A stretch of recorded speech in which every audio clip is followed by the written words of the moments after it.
quick update. Started to attach a few things, wiring starting to look like it's meant to go where it's meant to go. Fuse boxes connected back up in the engine bay. Got a few more wires down here to worry about. Steering column's got to go on, which is where some of those wires will be going. We've got the linkage mechanism for change of gears back in, and yeah, it's starting to look a little bit more promising. Hopefully the next hour we'll have it fired up, fingers crossed. Right, so here we are. I've powered it on. It seems like we have power. Everything seems to be turning on. I haven't cranked it yet. I need to build up some oil pressure first, and then if that comes up, then we'll jump to the next phase. See if it, plug the core back in and see if it fires. So let's do it.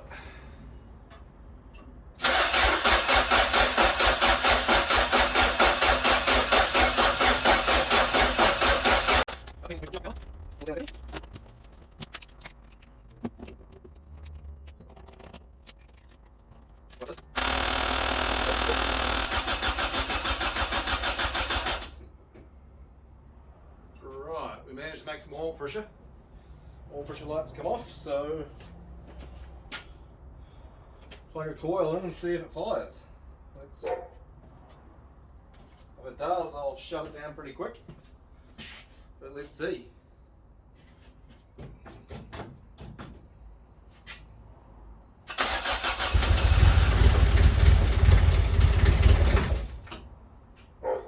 Maybe.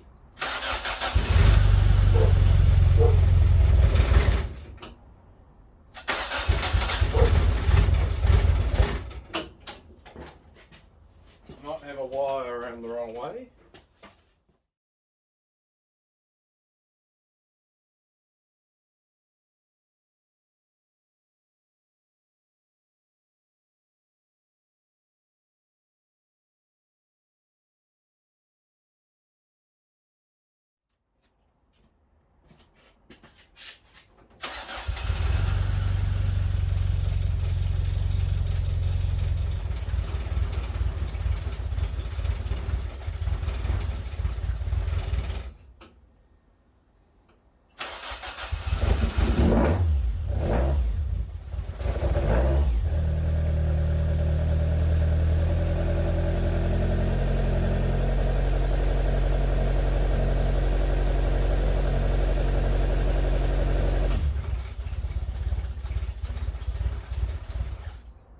Right, before I get too carried away, I need to plumb some stuff up because there's open water pipes and things that are going to start throwing water everywhere.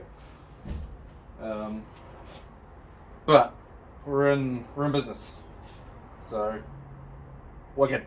Racing this Sunday. Can't wait. I'll get some more shit put together and come back to you. Good morning. Well, morning for me. It's only been a few seconds for you. But yeah, we're back out here. Another cold morning, which is great. It's been 2 days for me, which is I've been doing some other work, my normal day job.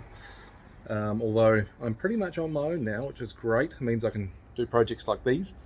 But yeah, so we're into it again. I'll change the camera around here. We'll be getting seats in today. Windscreen turns up in a couple of hours. That'll be put in for me. Got to re-upholster the dash. I had some of this sort of matting, which is great. We're basically reusing the same stuff, but this was getting a bit tired. Sitting around for too long. So I'll redo that for the two pieces. This little piece here. And it just stops the reflection on the dash. And then we'll look at fitting some guards, changing some oil, and going from there. It's going to be not too much of a mission, but I'm happy now it's running. Running is the hard part. So, well, the part that made me fear the most. So to give it a proper run today, I might even occasionally drive around the block. And yeah, we'll go from there.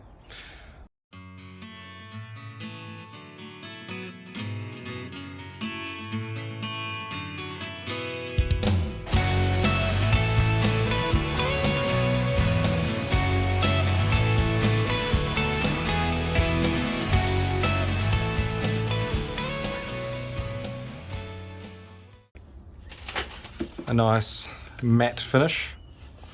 All the edges nice and tight and tucked, and that should fit straight into the car beautifully. We've jumped ahead to the finished product. That's all screwed in now, just waiting for the windscreen to get put in, so he'll be here any minute to do that. Yeah, it's a dash I fabricated a few years back. Quite like the look, nice simple, with this felt, adhesive backed felt. It's yeah, nice and non-glary and looks the part.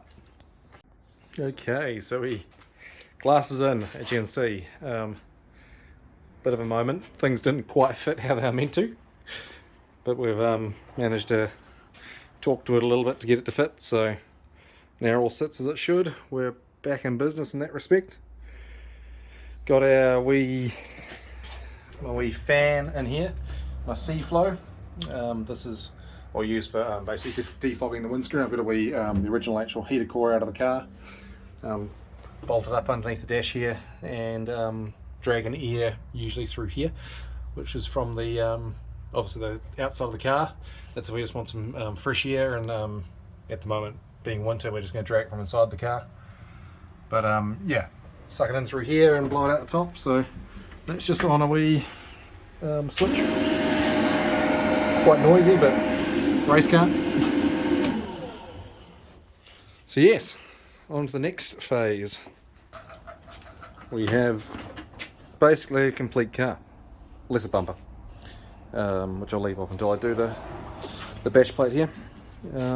Take that off and do the oil and whatnot, but I'm about to give it a heat cycle, get the oil nice and warm so I can drain it out, and then yeah, we're looking pretty good. Seats and belts here on the interior, but other than that, oh, and the rear quarter glasses, but we're good. We're almost there.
Right.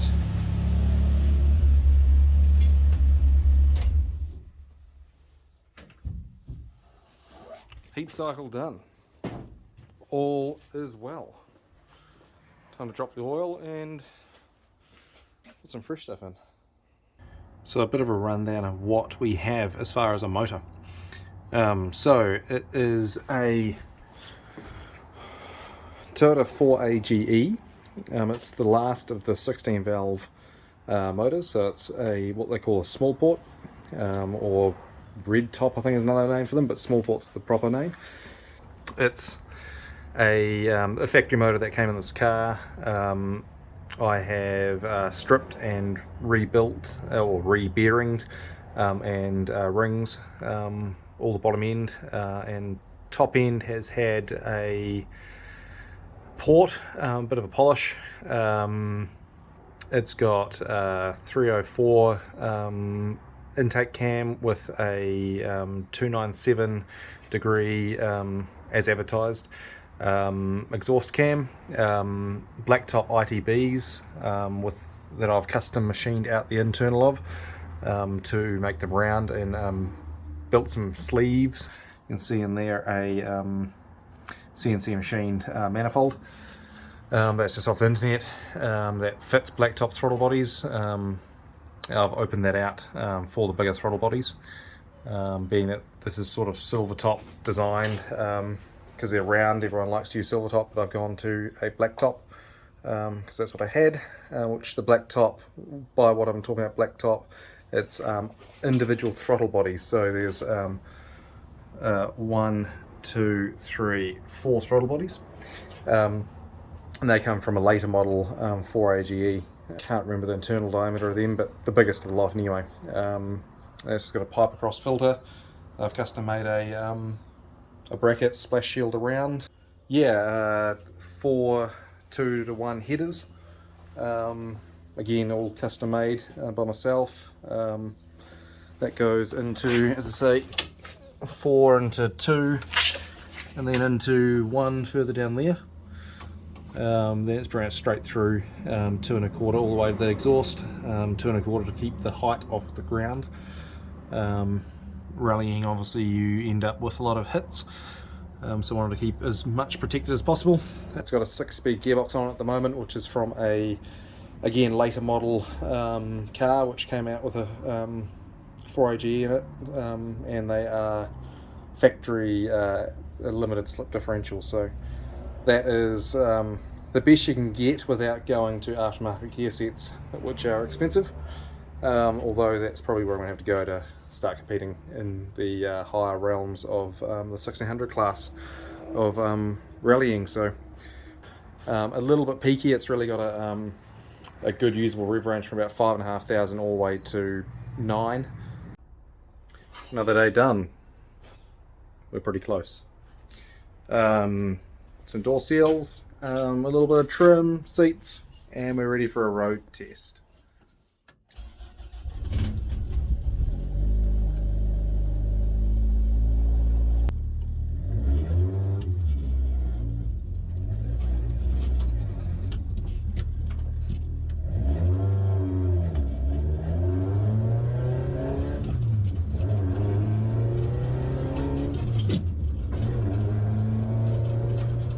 Good news, it started. Full tank of 100 octane gas. We're good to go.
Well, that was successful. One more step closer to tomorrow. Hopefully it doesn't blow up or do anything silly tomorrow, but that third gear shift is going to be a problem. Very crunchy. But hey, this gear set might not be in there for much longer, so we'll see what happens. Right, that's us for today. I'm going to give it a wash, go get the trailer, load up and sort all my gear out tomorrow, and then we shall see you in the morning.